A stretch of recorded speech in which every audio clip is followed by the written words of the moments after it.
Aryaveer party की एक महत्वपूर्ण बैठक राष्ट्रीय अध्यक्ष श्री वीरेंद्र मिश्र की उपस्थिति में लखनऊ के मेजबान hotel Latouche road, Nixon market, Maqboolganj police चौकी के निकट में आयोजित की गई। बैठक में संगठन के अहम मुद्दों और आगामी योजनाओं पर गहन चर्चा की गई। मुद्दों को लेकर देखिए, आर्यवीर पार्टी ने घोषणा की है कि हम 80% जो निर्बल वर्ग के लोग हैं, मध्यम वर्ग के लोग हैं, उनके सुरक्षा, न्याय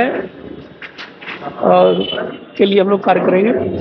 दूसरा, नजूल की ज़मीन बहुत बड़ा विषय है गरीबों के लिए।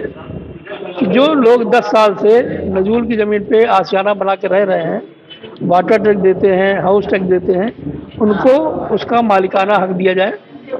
तीसरा ये है कि संविदा कर्मी जो संविदा में ही ज्वाइन करते हैं, संविदा में ही रिटायर हो जाते हैं, उनके लिए भी हमारा संकल्प है कि हम उनको 10 साल की सर्विस जो कर चुके हैं, सेवाकाल पूरा कर चुके हैं, उनको नियमित कराएंगे। तीसरी बात, राजनीति पे हम लोगों ने ली है कि राजनीति समाज सेवा है, देश सेवा है, कोई व्यवसाय नहीं है।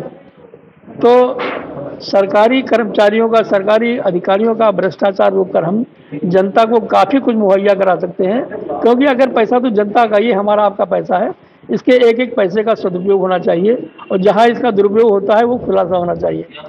हम केवल सरकारी भ्रष्टाचार पे अंकुश लगाकर लोगों का हाउस टैक्स फ्री करा सकते हैं, जलकर फ्री करा सकते हैं और बिजली का बिल हाफ करा सकते हैं बिना किसी राजस्व हानि के।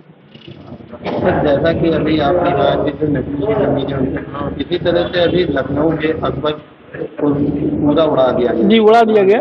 उसके लिए क्या उन लोगों के साथ में आप सहयोग करेंगे? हमने 26 जून को मुख्यमंत्री को इसका मांग पत्र दिया था, उसी के बाद ये तोड़फोड़ वाली कार्रवाई रोकी गई है। दूसरा एक चीज हम लोगों ने और लिया है कि जो नेता चुनाव में तमाम लंबे चौड़े भाषण देके जाते हैं, आश्वासन देके जाते हैं, अगर वो अपने वादों पे खरे नहीं उतरते हैं तो उनको बुलाने का, वापस बुलाने का अधिकार भी जनता को मिलना चाहिए।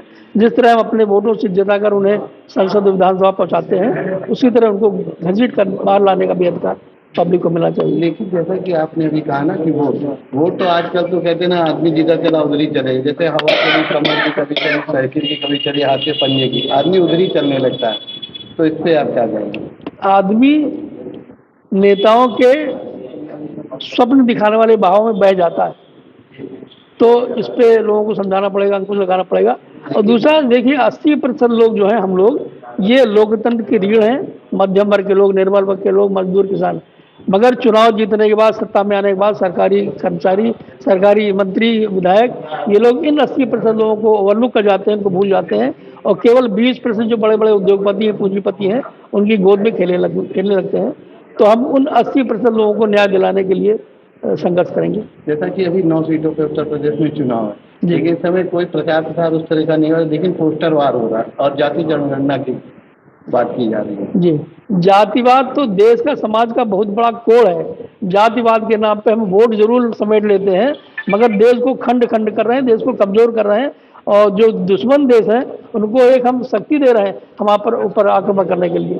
ये बहुत बड़ा देशद्रोह है। ठीक है, इसका विरोध होना चाहिए।